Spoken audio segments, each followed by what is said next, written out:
Please. అధ్యక్ష clarification అంటే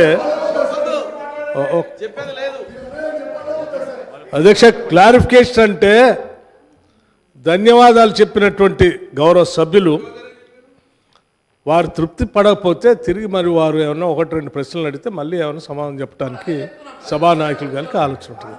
మాట్లాడింది ఏమి కేటీఆర్ గారు, హరీష్ రావు గారు లేచి నేను క్లారిఫికేషన్ అంటే ఎట్లా అధ్యక్ష? హరీష్ రావు గారు లేచి మళ్ళీ మాట్లాడటం అంటే ఇంకో రెండో ప్రశ్న అడగటం, అది ఇంకో క్వశ్చన్ కిందకి వస్తుంది తప్ప అది క్లారిఫికేషన్ కిందకి రాదు.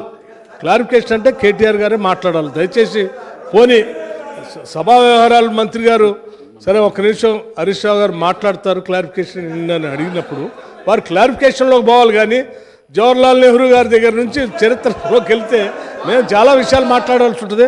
దయచేసి అది కరెక్ట్ కాదు.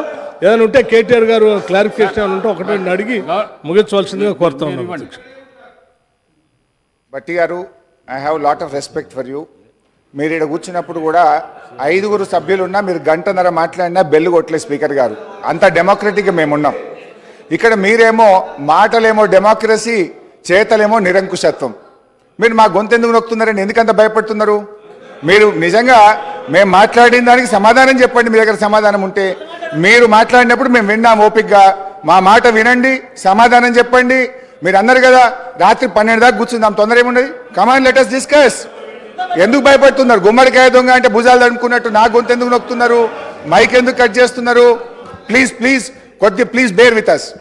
అధ్యక్ష, అసలు కుటుంబ నేపథ్యం కలిగిన పార్టీ కాంగ్రెస్ పార్టీ. మీరు ఒకరి తర్వాత ఒకరిని పెట్టుకొని వచ్చి ఇవాళ మమ్మల్ని పట్టుకొని మేము ప్రజల నుంచి ప్రజాస్వామ్యంగా ఎన్నికై వచ్చినాం అధ్యక్ష. ఇవాళ మీరు మమ్మల్ని గురించి ఈ రకంగా మాట్లాడడం అనేటువంటిది కేవలం మా మీద ఒక ఆరోపణలు చేసే ఉద్దేశమే తప్ప ఇలా సదుద్దేశం లేదు. ముఖ్యంగా అధ్యక్ష, అసలు మీ చరిత్ర ఎవరికి తెలియదు?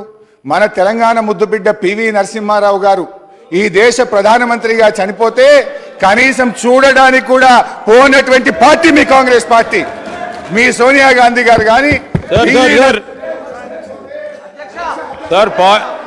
Sir objection sir.